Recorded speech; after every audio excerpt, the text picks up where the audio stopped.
করতে শিখো নাই ব্রাহ্মণগণকে বরণ। কারণ তুলসী পত্রের মধ্যে যেমন ছোট বড় নাই, তেমন ব্রাহ্মণদের মাঝেও ছোট বড় নাই। যদি তুমি বরণ করতে চাও ৭,০০০ ব্রাহ্মণকে একসাথে বরণ করে যাও। লক্ষণ একজোড়া বরণ নিয়ে মনে মনে ভাবতেছে, প্রভু গো, হাতে তো আছে মাত্র একজোড়া, আমি ৬০,০০০ ব্রাহ্মণদের একসাথে কি করে বরণ করব? তবে বিপদ ভঞ্জন, তুমি সত্য, তোমার নাম সত্য। লক্ষণ যখন প্রভু রামচন্দ্রের নাম নিয়ে ক্রন্দন আরম্ভ করেছে, সকল মণিগণ এবার দৃষ্টি করে চায় ৬০,০০০ লক্ষণ হয়ে একসাথে ৬০,০০০ মণির সম্মুখে দাঁড়িয়ে আছে। জয় রাম। হ্যাঁ,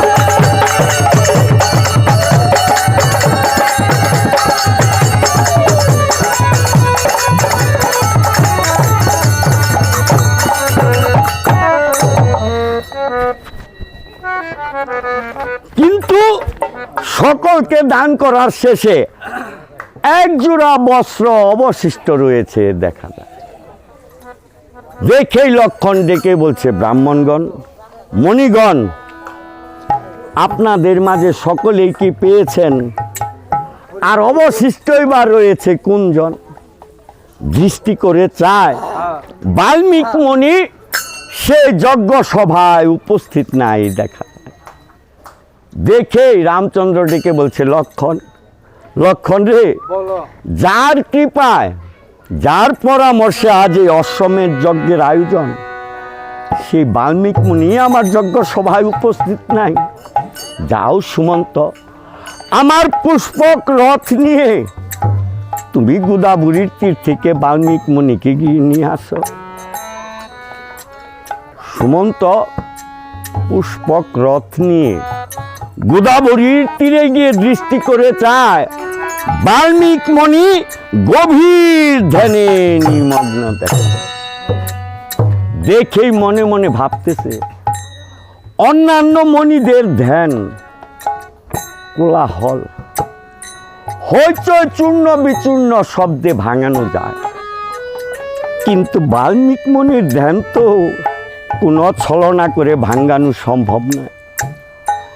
তাই নিরুপায় হয়ে গোদাবরীর তীরে দাঁড়িয়ে সুমন্ত রাম নামের ধ্বনি দিতে আরম্ভ করেছে। জয় রাম, জয় রাম, জয় রাম। হ্যাঁ,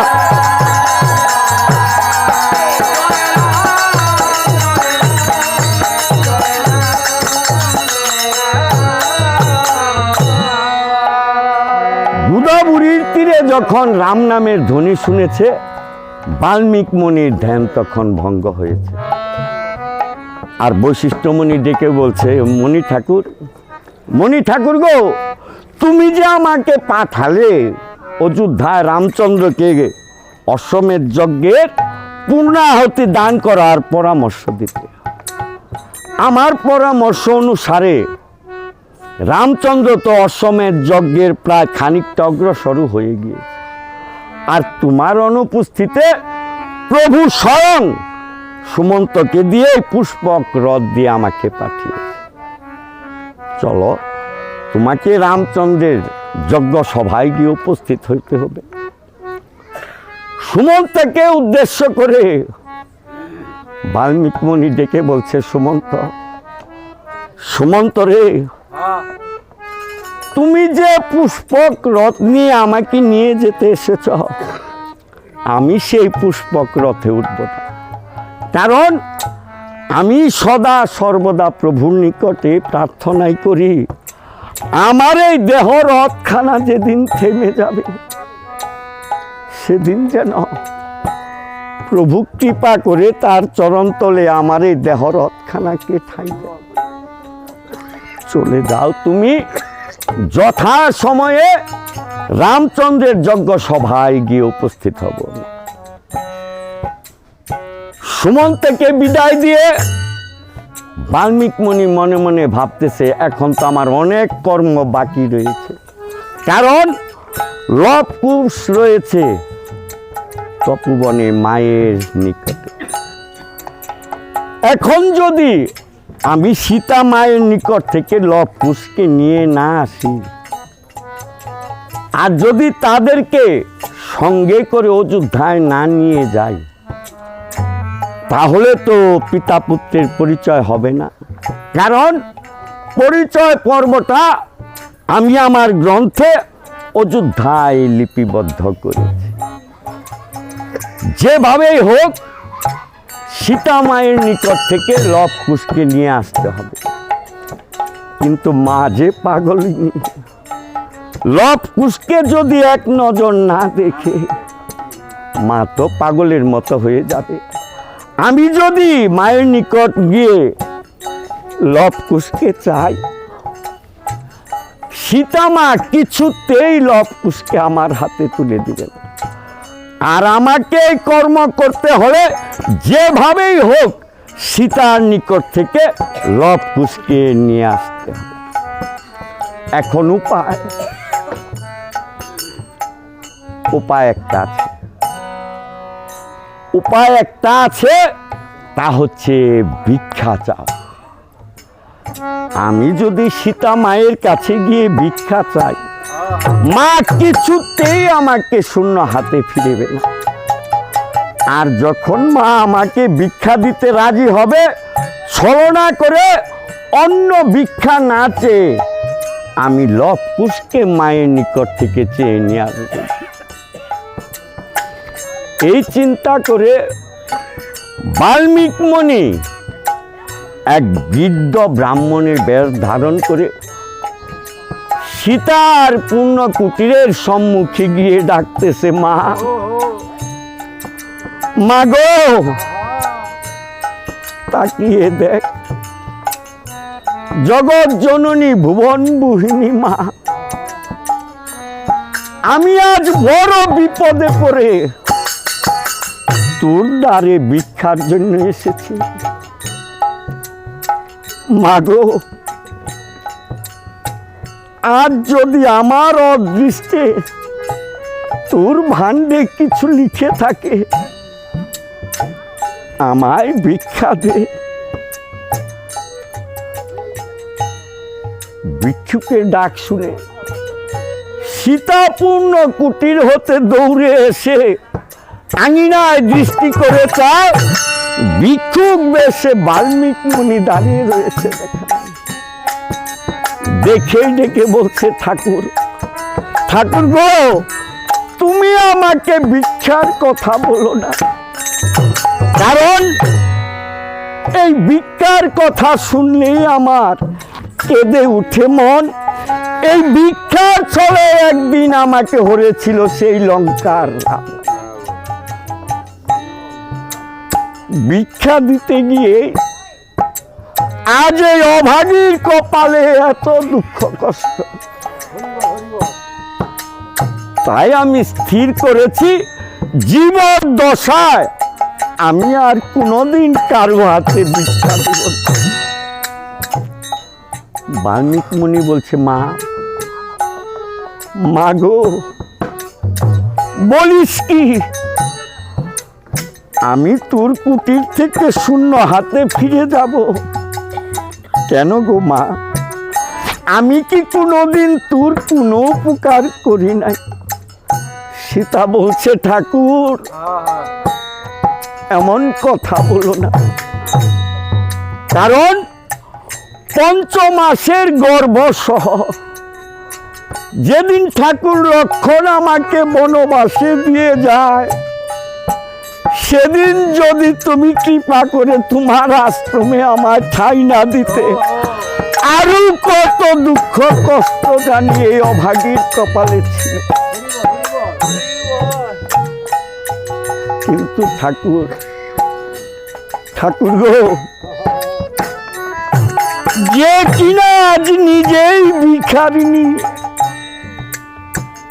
যার অভুক্ত শিশু সন্তানের মুখে আমার শিশু সন্তান লবকুশের মুখে আমি সময় মতো বৃক্ষের দুটি ফল সরোবরের একটু জল তুলে দিতে পারি না। সে অভাগী আজ তোমায় কি ভিক্ষা দেবে? ঠাকুর গো, যেদিন আমি অযোধ্যার রাজরানী ছিলাম সেদিন যদি তুমি একবার যেতে আমার সাধ্য মতো তোমাকে ভিক্ষা দিতাম, কিন্তু আজ আমি নিজেই ভিখারিনী, আমি আজ কি ভিক্ষা দিব? ঠাকুর, ঠাকুর গো, কি ভিক্ষায়া দিব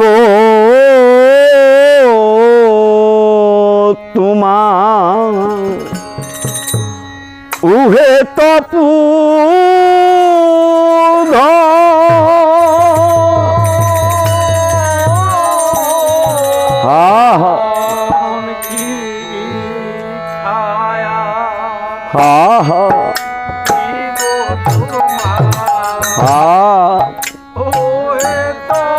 খুব নরম।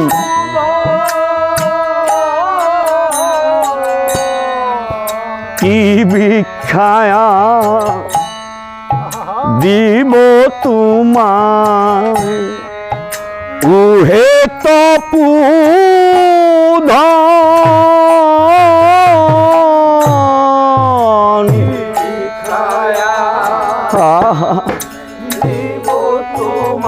হরি বল।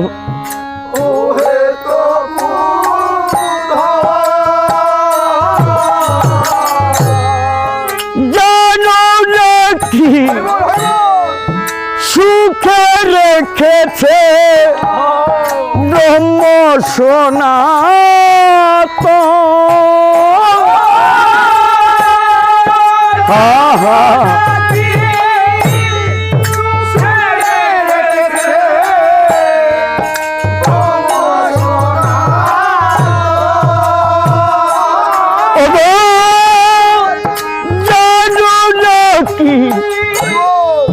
সুখে রেখেছে ব্রহ্ম সনাতন।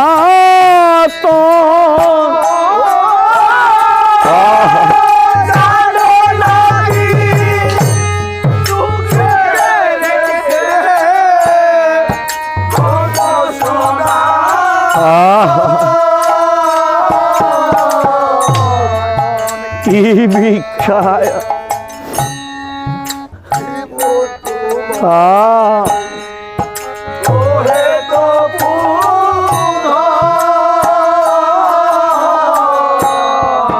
কি ভিক্ষায়া ও হরি বল।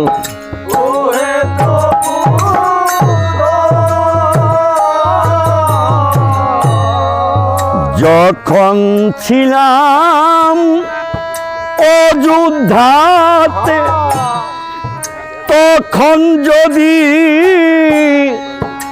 একবার যেতে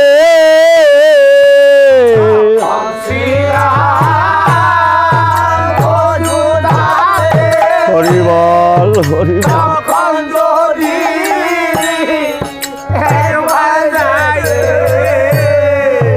যখন ছিলাম অযোধ্যাতে তখন যদি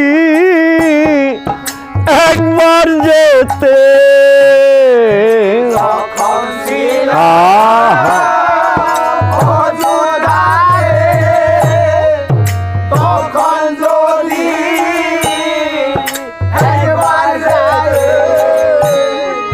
দিতাম ভিক্ষা সাধ্য মতে। কি আছে কি দিব এখন আমি? ওহো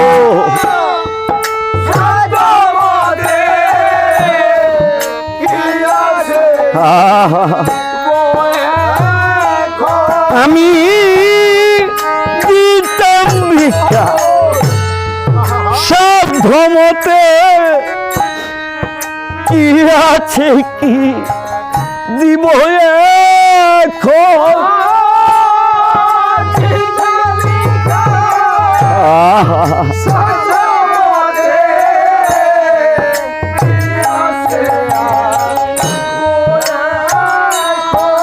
আমি দিতাম ভিক্ষা সাধ্য মতে কি আছে কি দিব এখন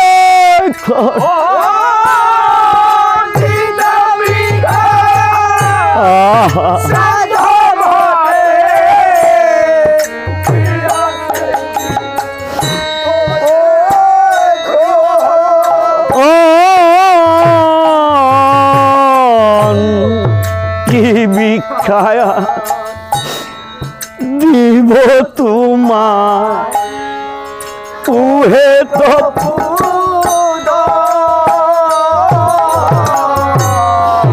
কি ভিক্ষায়া দিব তোমার ওহে তো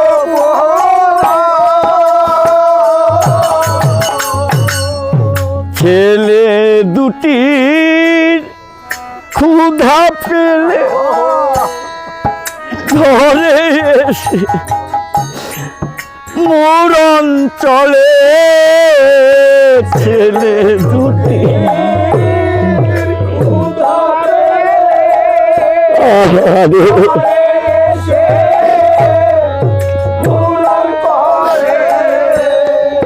ছেলে দুটি ক্ষুধা পেলে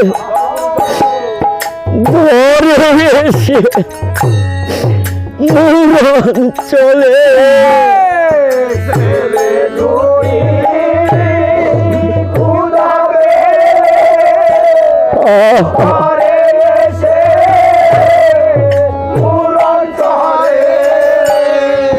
ছেলে দুটির ক্ষুধা পেলে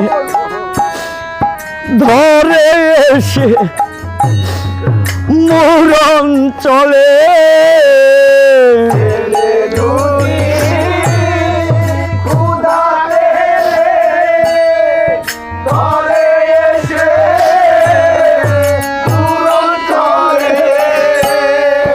বুঝে না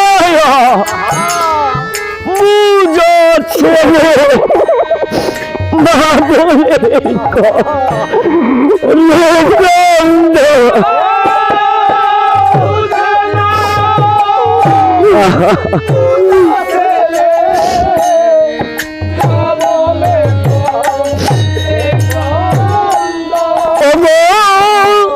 বুঝে যায় বুঝো ছেলে মা বলে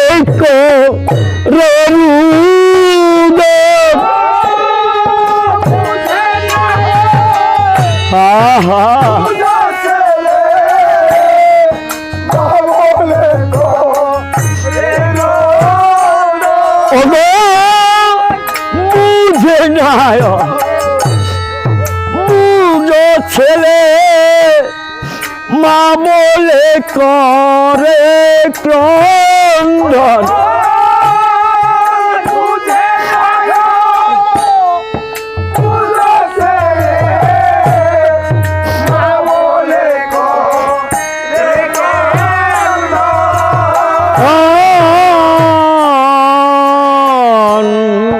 কি ভিক্ষায়া হরি বল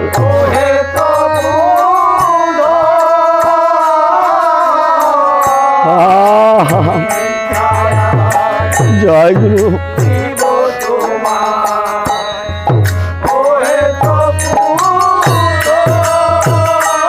ওগো জানো না কি সুখে রেখেছে ব্রহ্ম সনাতন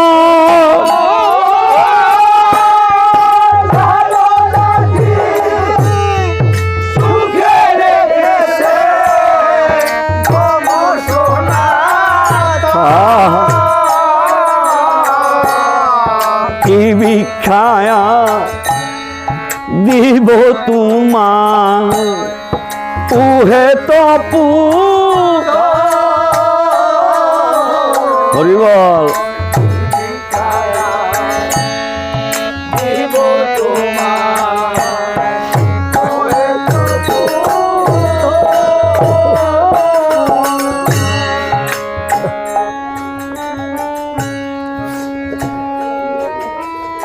ভক্তগণ শুনে প্রভুর গুণ কীর্তন আমার পরম শ্রদ্ধেয়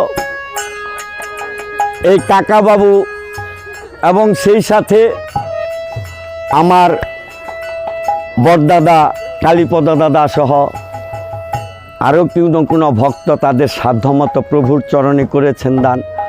তাই সকলের জন্যই রঘুনাথ গোসাইয়ের নিকট আরও একবার এই প্রার্থনা জানাই, যে যে মনোবাসনা নিয়ে দান করেছে সকলের মনোবাসনাই যেন পূরণ করেন রঘুনাথ গোসাই।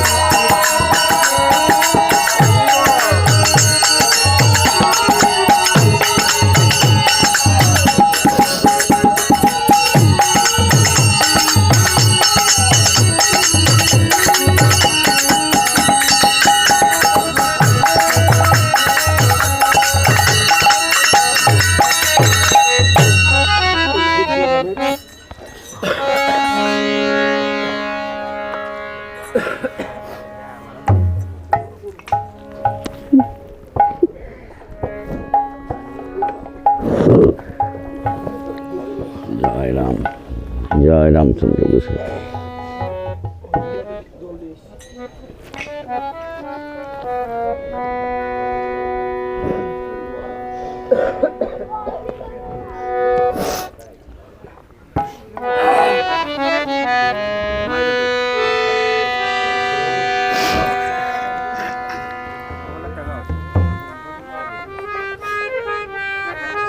গাইবা বাল্মীক মুনি ডেকে বলছে, মাগো আমি যে ধনের ভিখারি, তুই যে মা সে ধনের ধনী। সীতা বলছে, ঠাকুর কি বললে? তুমি যে ধনের ভিখারি, আমি সেই ধনের ধনী। বলো আমার নিকটে এমন কি ধন রয়েছে যে ধন পেলে তুমি সুখী হবে? বাল্মীক মুনি ডেকে বলছে, মাগো তোমাকে সত্য করে বলতে হবে, আমি যা চাই তুমি হাসি মুখে দিবে কিনা তাই।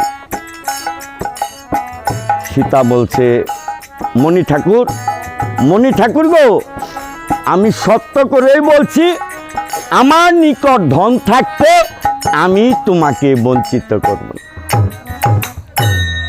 বাল্মীক মুনি বলছে, তাহলে শুনো মাগো, আমি এই ভিক্ষা চাই।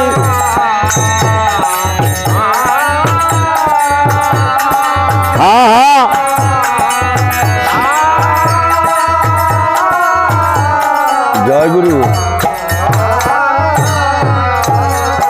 ও গো হাসি মুখে দাও মা তোমার লব আর কুশার।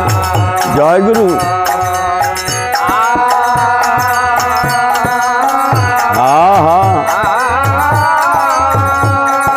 ওহো রে,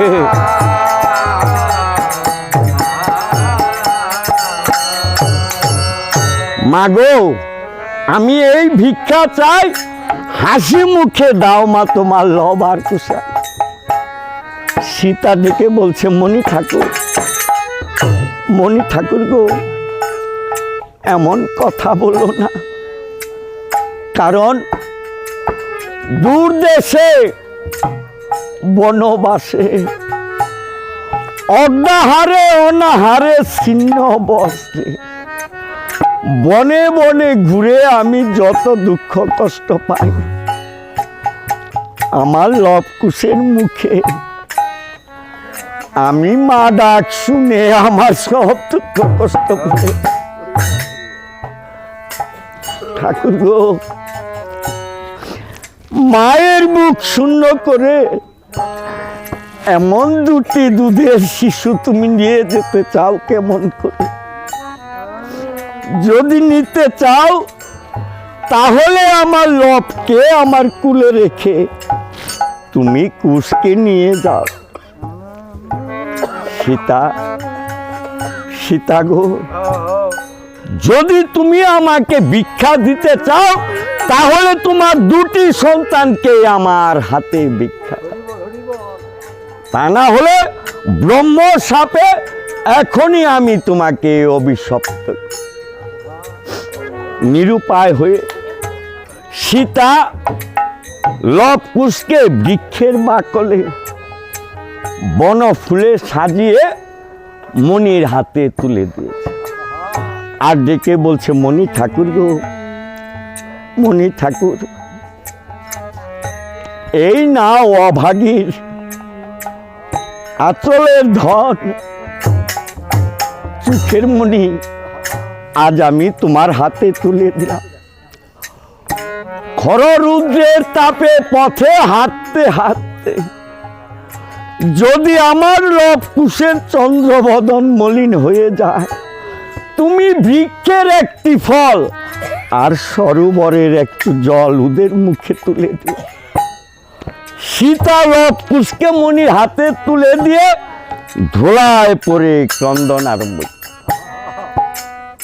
আর মণি লব কুশকে কুশবনে নিয়ে গিয়ে দুটি কুশপত্র কেটে দুইখানা বীণা যন্ত্র বাজিয়ে লব কুশের হাতে দিয়ে ডেকে বলছে, লব কুশ, লব কুশ রে, আমি যে এতদিন তোমাদেরকে রামায়ণ শিখিয়েছি, চলো আজ অযোধ্যায় গিয়ে তোমাদের দু ভাইকে সেই রামচন্দ্রের যজ্ঞ সভায় রামায়ণ কীর্তন পরিবেশন করতে হবে। আর তোমরা দু ভাই যে কি কীর্তন শিখেছ আজ আমাকে একটু শিখাও। মণির চরণে প্রণাম করে দু ভাই পাল্টা পাল্টি রামায়ণ কীর্তন আরম্ভ করে। আজি লবের বিনায় বলে রাম জয় হে, কুশের বিনায় বলে জানকী, আজি লবের বিনায় বলে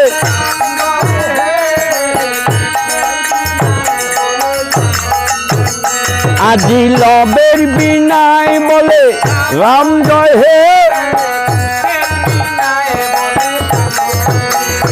ওগো আদি কাণ্ডে রামের জন্য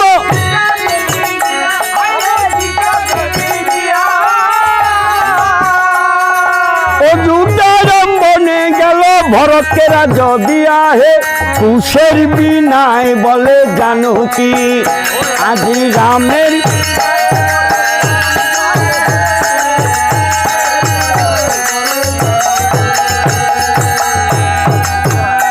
ওগো অরণ্যেতে রামের সীতা,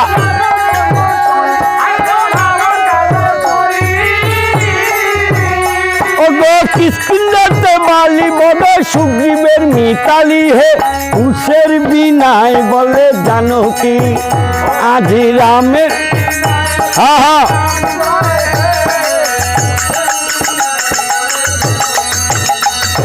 সুন্দরাতে সেতু বন্ধন,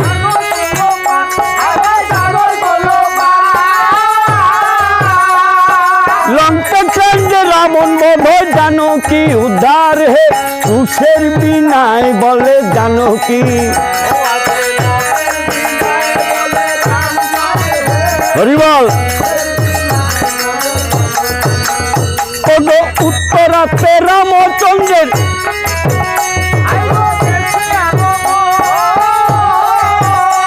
আর দেশে সে রাজা হলো রাজু বালুচন হে, কুশের বিনায় বলে জানকী, আজি রামের বিনায় বলে রাম জয় হে, জয় শ্রীরাম।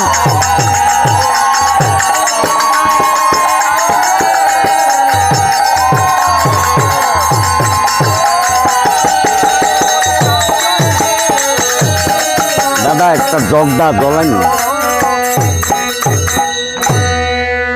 দুই বালকের মুখে মধুর রাম নাম শুনে বাল্মীকি মুনি ভাবে বিভোর হয়ে ডেকে বলছে, লব কুশ রে, তোমাদের মুখে রামায়ণ কীর্তন শুনে আমি খুব সন্তুষ্ট হয়েছি, কিন্তু কীর্তন শুনলে কীর্তনিয়াকে কিঞ্চিত দক্ষিণা হলেও দান করতে হয়।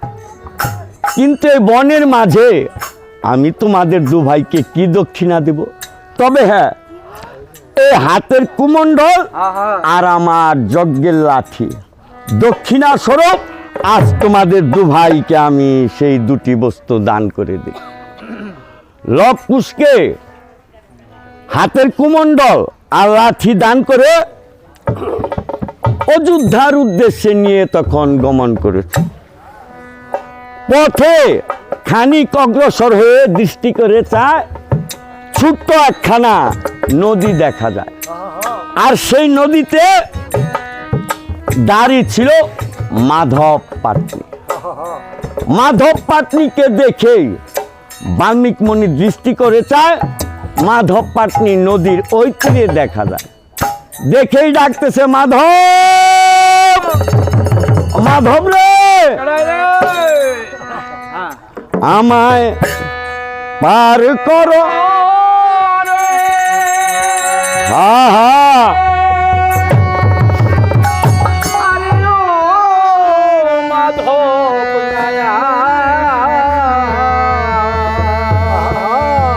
আমায় পার করো সকালে, পার করো। জয় শ্রীরাম।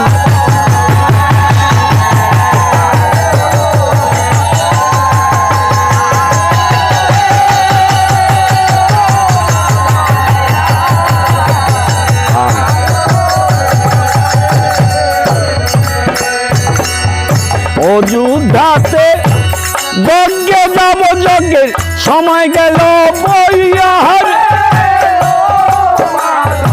আহা,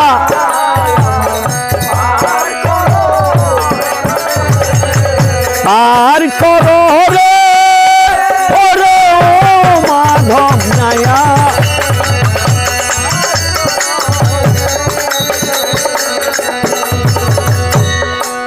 মাধব পাটনি মনির ডাক শুনে ওই তীর থেকে খানিক এই তীরে এসেছে। এসে দৃষ্টি করে চায় বাল্মীকি মুনির সাথে আরো দুজন দেখা যায়। দেখেই ডেকে বলছে, মণি ঠাকুর, মণি ঠাকুর গো, প্রতিদিনই পার হয়ে যাও, দিবে বলে করি, আজও দেখি সঙ্গে তোমার আরো দু তিনটা। আহা,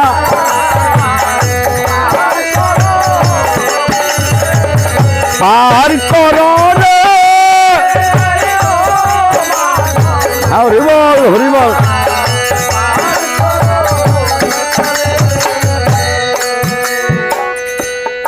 মাধব পাটনিকে উদ্দেশ্য করে বাল্মীকি ডেকে বলছে, মাধব রে, মাধব, তুই তীরে নিয়ে আয়, আজ আমরা তোকে দক্ষিণা দিয়ে যাব, কারণ রামচন্দ্রের যজ্ঞ সভায় যাচ্ছি, সেখানে তো আর দান দক্ষিণার অভাব নেই। আমি মণি ঠাকুর, আমি এসব স্বর্ণ অলংকার দান দক্ষিণা দিয়ে কি করব? যা পাবো সকল তোকেই দিয়ে যাব, তবু তুই আমাদের পার কর। মাধব অনেক সাদাসাদির পরে তীরে খানিক এসেছে। এসেই দৃষ্টি করে চায়, যখন রামচন্দ্র সীতাকে বিবাহ করার জন্য রাম লক্ষ্মণ মিথিলায় যায়, ওই মিথিলায় যাওয়ার সময় রাম লক্ষ্মণের চরণ স্পর্শে মাধব পাটনির সেদিন কাষ্ঠের তরী স্বর্ণ হয়েছিল। তাই মাধব পাটনি তীরে এসে দৃষ্টি করে চায়, সেই আকৃতির দুই বালককেই দেখা যায়, কারণ লব কুষ্ঠ ছিল রাম লক্ষ্মণের আকৃতির প্রকৃতি। দেখেই ডেকে বলছো, মণি ঠাকুর, মণি ঠাকুর গো, যদি তোমাকেও পার করি, এই দুই বালককে আমি পার করব না, কারণ তুমি জানো না এই দুই বালকের পায়ে কি জানি কি জাদু আছে। আমার কাষ্টের তরি স্বর্ণ হইল চরণ পরশে। আহা,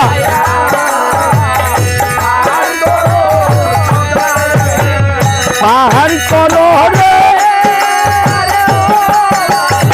আহা,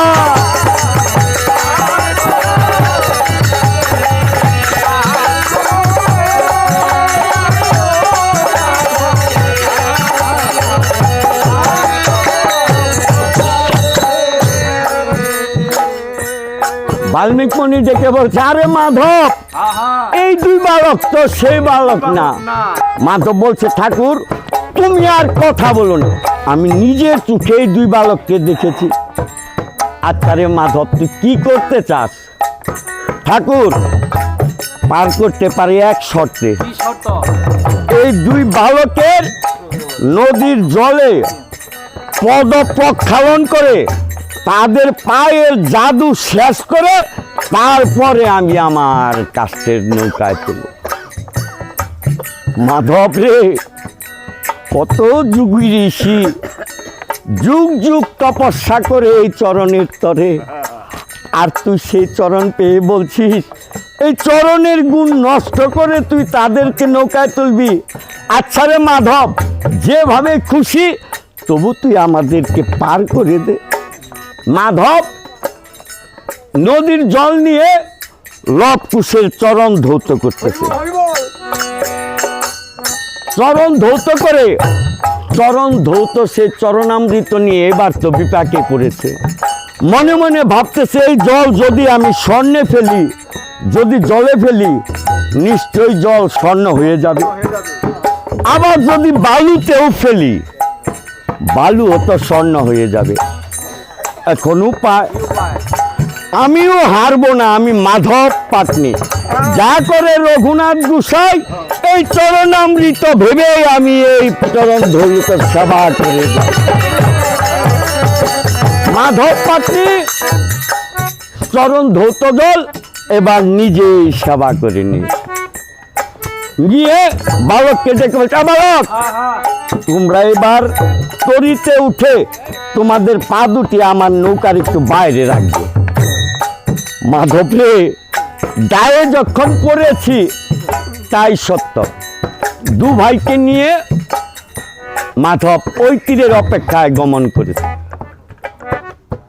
ডেকে বলছে, ও ঠাকুর, খুব তো আর তীরও বাকি নেই, তীরে তো চলে এসেছি, এবার আমার দক্ষিণা দাও, ভাড়া দাও। আরে মাধব বলিস কি, আমরা তো মাত্র যজ্ঞে যাচ্ছি, যজ্ঞে থেকে ফিরার সময় যা পাই আমরা সব তোকে দিয়ে যাব। ঠাকুর বাকিতে তো কথা ছিল না, আমি বাকিতে পার করব না, হয় আমার দক্ষিণা ভাড়া দাও, না হলে আমার তরি থেকে এখন নাম। বাল্মীকি মুনি ভাবতেছে, কি পাগলের পাল্লায় পড়েছি রে। আচ্ছা রে মাধব, আমরা মুনি, টাকা পয়সা তো আমাদের কাছে নাই, তবে আমি তোকে একটা বর দিয়ে যাই। আরে কি আর বর দিব, আমার বাড়ির মধ্যে ভানের বর অভাব নাই। আরে সেই বর নয় রে মাধব, কোন বর? আশীর্বাদ। অর্থাৎ আমি যা বলবো তোর তাই মনস বাসনা পূর্ণ হবে। দেখে বলছো, ঠাকুর এটাকে বর বলে, তাহলে তোমার নিকট আমি সর্বাগ্যে এই বর চাই, জন্মে জন্মে এই ঘাটে তরিবে দায় রে।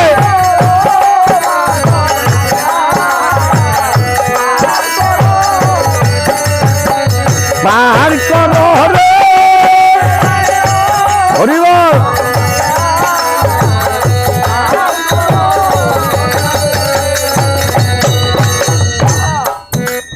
তথাস্তু মাধব, তোর এই মনোবাসনায় পূর্ণ হবে।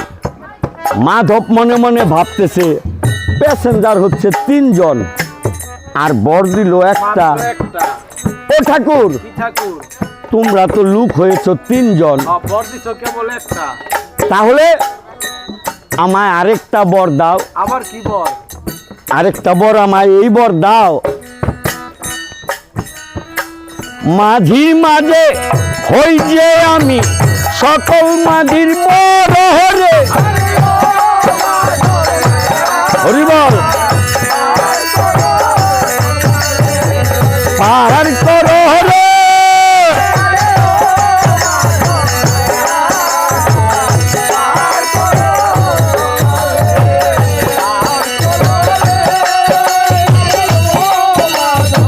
জয় গুরু।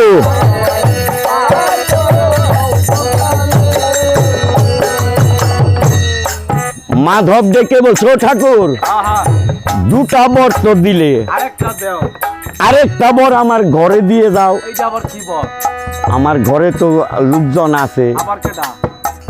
ডেকে বলছে আচ্ছা তোর মায়ের জন্য। আরে কি এর মায়ের লইগা মাথা নষ্ট। তাহলে তোর তোর বউয়ের লইগা। হ্যাঁ আমরা বুঝেন না এটা? আচ্ছা তোর বউয়ের নাম কি? বিমলা।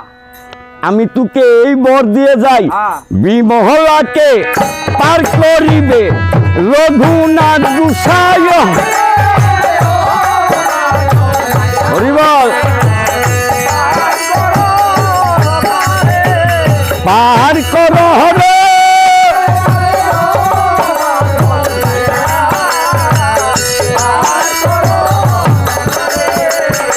মাধব দেখে বলছে ঠাকুর তোমার নিকটে সর্বনাশা বর আমি চেয়েছি, যদি বিমলাকে রঘুনাথ গোসাই পার করে আমি আছি কে লইগা? হ্যাঁ আমার ঘরের কাজ করবে কে? ওই বরের আমার দরকার নাই। ঠাকুর গো তোমার নিকট আমি এই বর চাই, জন্মে জন্মে আমি যেন বিমলারে পাই হরে। আহা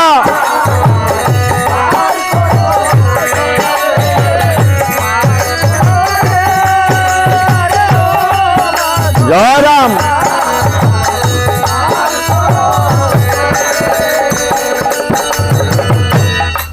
কুশ ছিল চতুর, লবকে দেখে বলছে লব দাদা কি? এই মূর্খ মাঝির কাজকর্মটা দেখে তো আকল কেনই নাই? তিনটা বর চেয়েছে, সে যেন ঘাটের বড় মাঝি হয়, জন্মে জন্মে যেন এই ঘাটে নৌকার সে আবারও মাঝি হয়, বিমলারে যেন পায়। কেন যদি তেমন করে বর চাইতো একবারেই তো এই লোক ধনী হয়ে যেত। যা করে রঘুনাথ গোসাই তীরে গিয়ে দু ভাইয়ে মিলে নৌকাখানা ডুবিয়ে দিয়ে যাব একেবারে। বালকদের মনের ভাব বুঝে মাধব বলছে বালক, বালক রে আমার সাথে তোমরা করতে চাও চাতরি, ডুবাইতে পার না তরি রঘুনাথ গোসাই।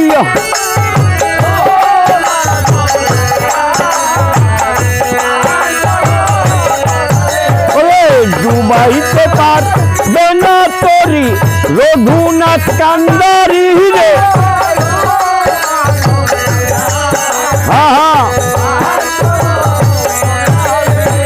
পার করো রে।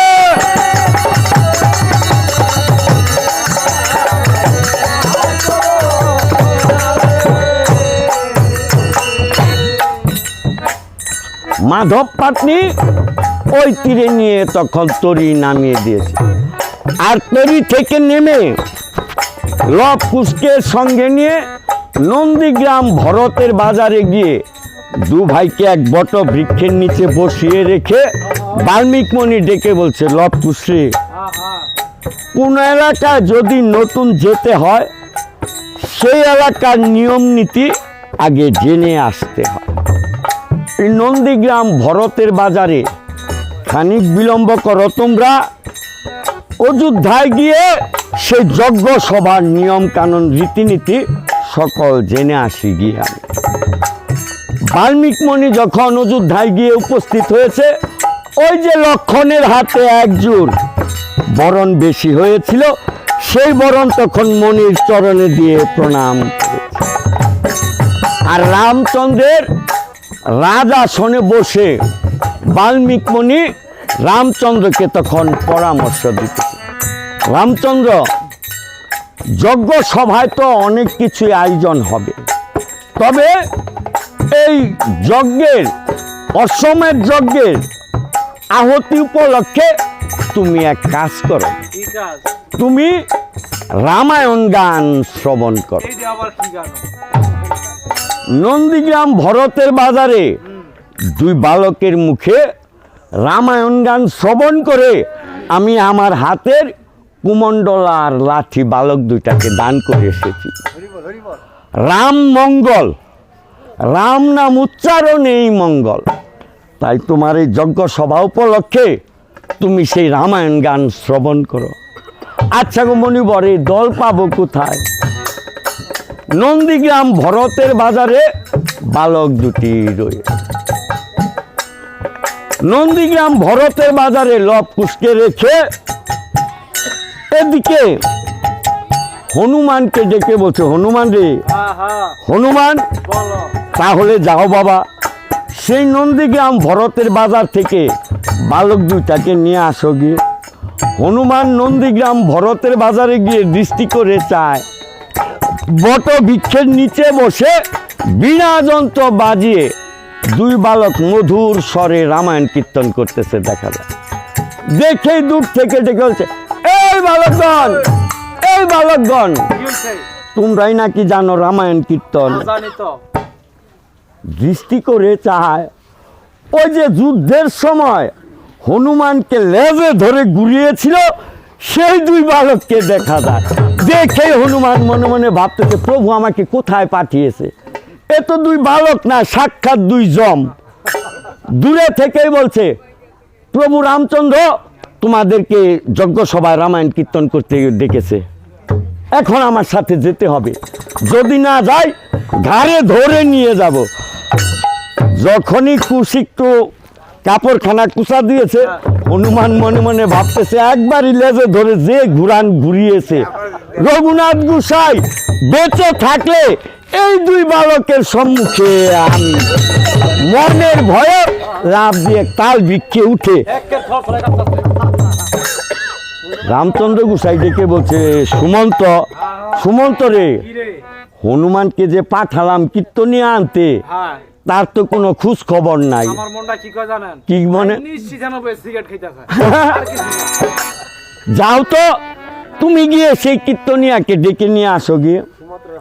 সুমন্ত নন্দীগ্রাম ভরতের বাজারে গিয়ে ডাকতেছে, বালকগণ, এই, বালকগণ, কি হয়েছে? তোমরাই জানো রামায়ণ কীর্তন? হ্যাঁ, জানি তো। কি হয়েছে? কয় পাল্লা জানো? এটা তোমার কাছে কোন লাগবে? তুমি কেডা? আমি হচ্ছি রামচন্দ্রের নফর। আরে বেটা, দিনে রাইতে 8 প্রহর, হ্যাঁ। তুই আবার 1 প্রহর বেশি এলি করছিস। আরে সেই প্রহর না তো, কোন প্রহর? আমি হচ্ছি রামচন্দ্রের চাকর। এইবার হইছে হ্যাঁ। চাকর। বেটা, আমরা কি যেন তেন কীর্তনিয়া? ও রাউন্ড সে অটো লইছি। হ্যাঁ, চাকরের কথায় আমরা কীর্তন করতে যাব। সুমন্ত ডেকে বলছে, প্রভু হ্যাঁ, তুমি কাদের নিয়ে যেতে বলেছ? ব্যবহার হই বালা নাচ আসে ব্যবহার। এই কথার ফাঁকে দৃষ্টি করে চায় হনুমান তাল গাছের অগ্রে বসে কাঁপতেছে দেখা যায়। হনুমান, এই বেটা হনুমান ভয়ে লাফ দিয়ে সুমন্তর সম্মুখে পড়েছে। পরে বলছে, কিসের কীর্তনিয়া? আচার ভালো না, ব্যবহার ভালো না। আচ্ছা আচ্ছা হ্যাঁ, আচ্ছা আচ্ছা, তার চেয়ে দেশে বাইক দিয়ে 6টা লোড দেবো। হ্যাঁ। 6টা লোড দেবো। হনুমান আর সুমন্ত দুজন ফিরে গিয়ে ডেকে বলছে, প্রভু হ্যাঁ। তুমি কাদের নিয়ে আসতে পাঠিয়েছ? এরা বালক কীর্তনিয়া নাকি? একটারও আচার ব্যবহার ভালো না। বাল্মীকি মুনি মনে মনে ভাবতেছে, নিশ্চয় লবকুশ একটু সার্কেস দেখাই। একটু হনুমানকে দেখিয়েছে। ডেকে বলছে, রামচন্দ্র হ্যাঁ, খানিক বিলম্ব করো, তুমি নন্দীগ্রাম ভরতের বাজার থেকে সেই দুই বালককে গিয়ে নিয়ে আসি। বাল্মীকি মুনি এসে ডেকে বলছে, লবকুশে বলো। এবার চলো, এবার যে তোমাদের দু ভাইকে রামচন্দ্রের যজ্ঞ সভায় গিয়ে রামায়ণ কীর্তন করতে হবে। কুশ ডেকে বলছে, মণি ঠাকুর গো, দূর দেশে এসেছি, এই গায়ের মাতা ভগ্নীদের সাথে তেমন আমাদের পরিচয় হয়নি। আমরা নদীর তীর দিয়ে দু ভাই হেঁটে হেঁটে আসতেছি, যজ্ঞ সভায় চলে যাও তুমি, মাতা ভগ্নীদের সাথে পরিচিত হয়ে যথা সময়ে রামের যজ্ঞ সভায় গিয়ে উপস্থিত হব। দু ভাই বাল্মীক মুনিকে বিদায় দিয়ে নদীর তীরে দিয়ে হাঁটতেছে, আর গায়ের রমণীগণ কলসি কাঠে জল আনার জন্য নদীর দিকে গমন করেছে। এক রমণী দৃষ্টি করে চায় সীতার আকৃতি, সীতার প্রকৃতির দুই বালক দেখা যায়। দেখে ডেকে বলছে, ও দিদি, দিদি গো, তাকিয়ে দেখো, ঠিক যেন সীতার আকৃতি আর সীতার প্রকৃতির দুই বালক দেখা যায়। আরেক রমণী বলছে, তোর যে কথা, 5 মাসের গর্ভসহ সেই কবে এই লক্ষণ ঠাকুর বনবাসে দিয়ে এসেছে, এখনো কি সীতা অভাগী বেঁচে রয়েছে? নিশ্চয় ভাগ ভাল্লুকে তাকে বক্ষণ করে ফেলেছে। আরেক রমণী ডেকে বলছে, দিদি গো, যদিও তারা সীতার নন্দন না হয়, না জানি কোন ভাগ্যবতী মা এমন সোনার পুতুল দুটাকে গর্ভে ধরেছে। আরেক যুবতী ডেকে বলছে, দিদি গো, আমার কি মনে হয় জানো, এই চন্দ্রমুখের হাসি দেখে আমার কি মনে হয়, হ্যাঁ, শিরে পঞ্চজুটি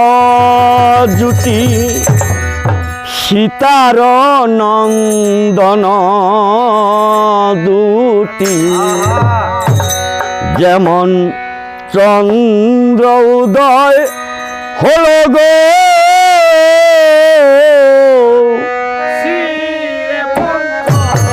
জয় শ্রীরাম।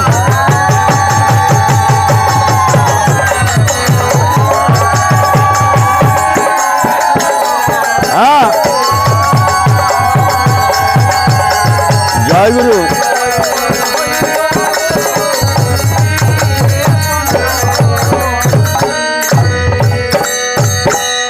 সীতারি হাত, সীতারি পা, সীতারি মতন গো শিরে পঞ্চজুটি, সীতারি হাত, সীতারি পা, সীতারি মতন গো, একটি হয় শ্রীরামরূপ আরেকটি লক্ষণ গো, শিরে পঞ্চজুটি সীতার নন্দন দুটি, চন্দ্র উদয়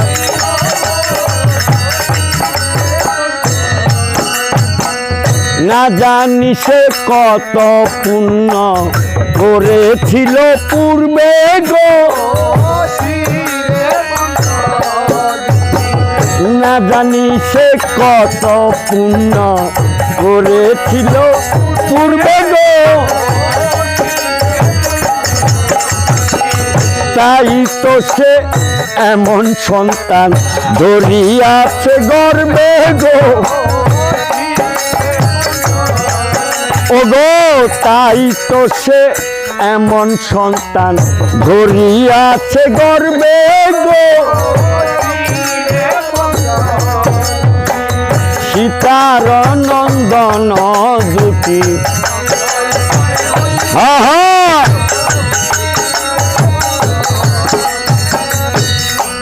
আরেক যুবতী ডেকে বলছে, ও দিদি, দিদি গো, কি বা শুভা করে দিদি চন্দ্রমুখের হাসি গো,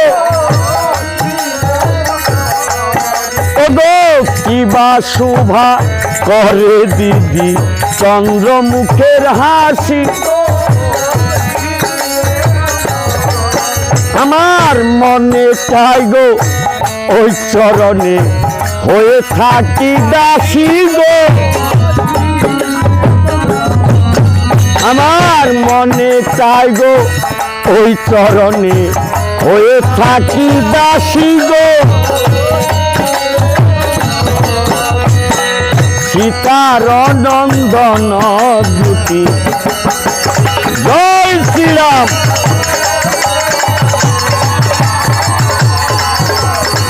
আহা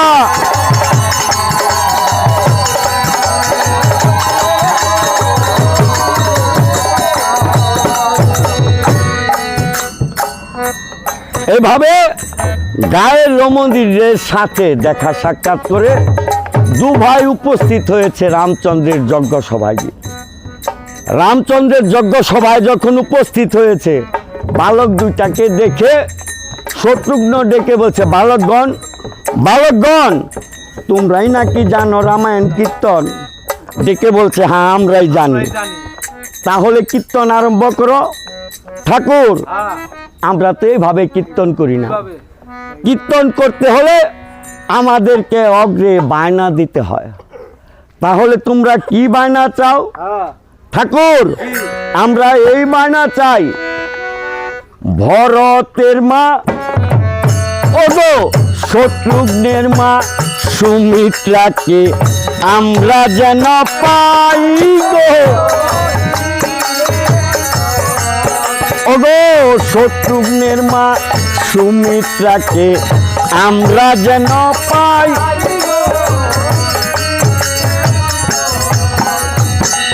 সীতার নন্দন দুটি চন্দ্র উদয়।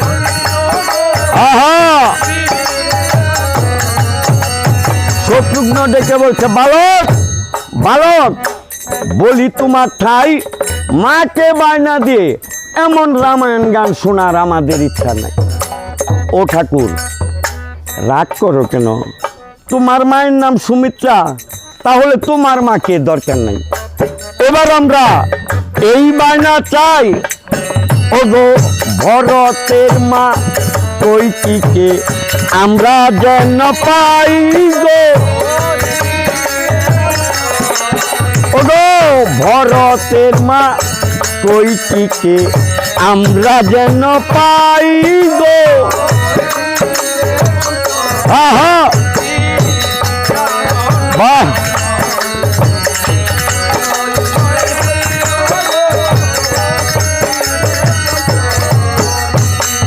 ভরত ডেকে বলছে, বালক, আমারও ইচ্ছা নেই মাকে বায়না দিয়ে শুনতে রামায়ণ কীর্তন। ও ঠাকুর, তোমার মায়ের নাম কৈকেয়ী, তাহলে তোমার মাকেও দরকার নাই। এবার আমরা এই বায়না চাই, রামের মা কৌশল্যাকে আমরা যেন পাই গো। ওগো রামের মা কৌশল্যাকে আমরা যেন পাই।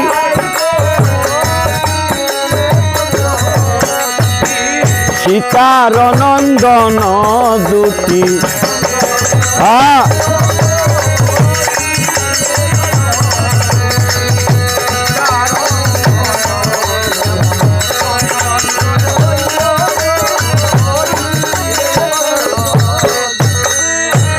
রামচন্দ্র ডেকে বলছে, বালকগণ, মাকে বায়না দিয়ে তো সম্ভব নয় শোনা কীর্তন। যদি তোমরা কীর্তন করতে চাও তাহলে বিনা বায়নায় তোমরা কীর্তন করে যাও। বাল্মীকি মুনি ডেকে বলছে, লক পুষে, এবার বায়না বিহীনই তোমরা কীর্তন আরম্ভ করো। কুশ ডেকে বলছে, মহারাজ, তাহলে বায়নার দরকার নেই, এক কাজ করুন, সভা করে আপনারা সকলে বসুন। রামচন্দ্র ডেকে বলছে, বালক, বালক রে, স্বর্গের ৩৩ কোটি দেবতাগণ, তপোবনের ৭,০০০ মুনিগণ, আছে আমার যত পাত্র মিত্র ভক্তবৃন্দগণ, সকলেই এই সভাতে উপস্থিত রয়েছে। এর চাইতে এমন সুন্দর সভা আর তোমরা কোথায় পাবে? কুশ ডেকে বলছে, মহারাজ, মহারাজ গো, সভা হয়েছে বটে, কিন্তু শোভা হয় না। শোভা হয় নাই? হ্যাঁ মহারাজ, শাস্ত্রের বচন, স্ত্রী নিবে বামে, পুত্র নিবে কুলে, বসিয়া শুনিবে নাম, সর্বশাস্ত্রে বলে।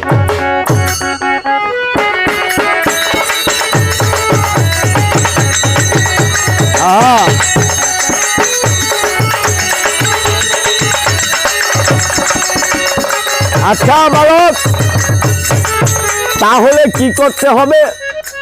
রামচন্দ্র স্ত্রীর অভাবে স্বর্ণ সীতাকে বামে নিয়ে আর পুত্র অভাবে হনুমানকে কুলে নিয়ে তখন বসেছে। কুশ দেখে বলছে, লব দাদা, প্রভুর কীর্তি দেখেছ? কোথায় থাকবে মা জানকী? আর তার অভাবে সে স্বর্ণ সীতা নিয়ে বসেছে। আর যে কুলে আমরা বসবো সে কুলে কিনা গড়পুরা বানুইডায় বসেছে। দেখে বলছে, মহারাজ, মহারাজ গো, স্বর্ণ দিয়া বানায়াছ চন্দ্রমুখী সীতা গো, স্বর্ণ দিয়া বানায়াছ পূর্ণমুখী সীতা গো, লোহা দিয়া বানাইয়া নাও দশরথ পিতা গো, সীতার নন্দন দুটি চন্দ্র উদয়। আহা,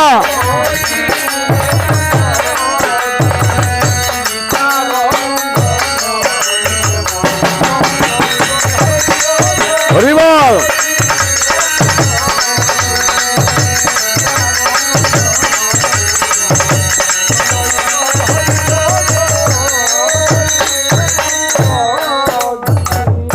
দু ভাই বাল্মীকি মুনির চরণে প্রণাম করে পাল্টা পাল্টি রামায়ণ কীর্তন আরম্ভ করেছে। ডেকে বলছে, সুপে দুধ দিয়ে যখন বিনায় দিয়েছে টান, রবের বিনায় বলছে রাম, কুশের বিনায় বলছে জানকী।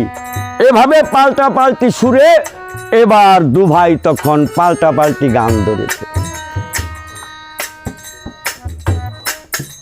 আজি কুলবধূর মন নেই গো হরে,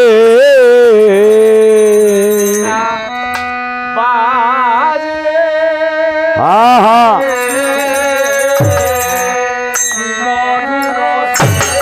জয় রাম।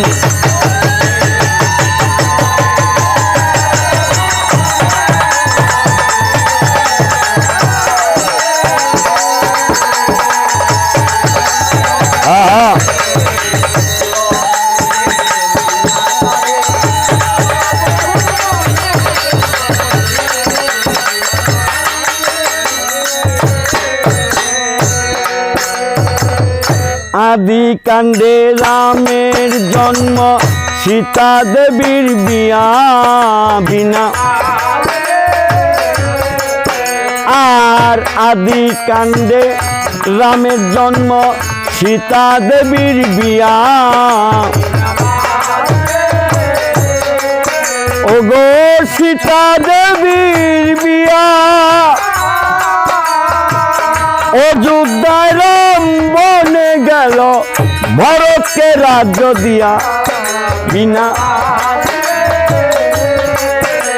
আর সুমধুর সুরে লব কুশে বিনা টানে,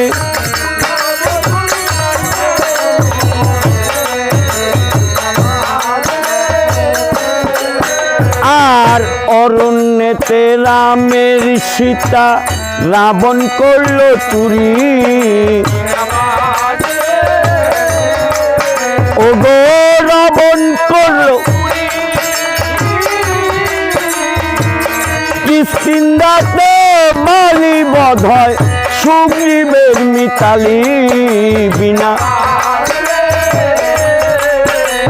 আর সুমধুর সুরে লব কুশে, আহা,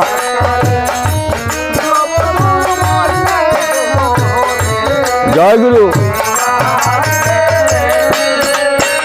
আর সুন্দরাতে সেতু বন্ধন, সাগর হইল পার। ওগো সাগর হইল পার।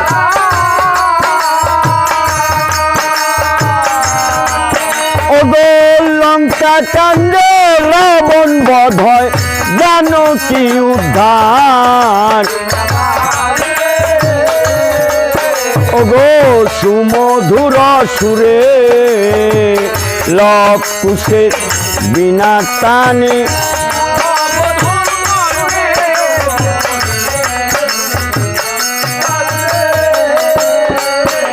আর উত্তরাতে রামচন্দ্রের দেশে আগমন ওগো দেশে এসে রাজা হলো রাজু বালুচন আর তপোবনে পিতা পুত্রের হয়েছিল রণ ওগো এই পর্যন্ত জানি আমরা রামায়ণ কীর্তন আহা জয় গুরু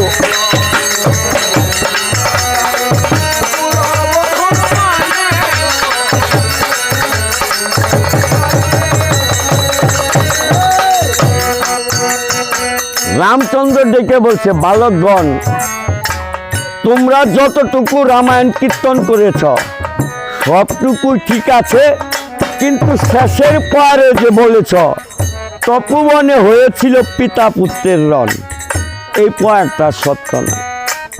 বাল্মীকি মুনি ডেকে বলছে রামচন্দ্র কিঞ্চিত মিথ্যাও নয়। মণি ঠাকুর যদি পিতা পুত্রের রণই হয়ে থাকে তাহলে কারা আমার পুত্র? এখনো রাম চিনতে পারোনি? সম্মুখে যাদেরকে দেখতে পাচ্ছ এই দুই বালকই হচ্ছে তোমার রথ। আমি বিশ্বাস করি না। বিশ্বাস করো না?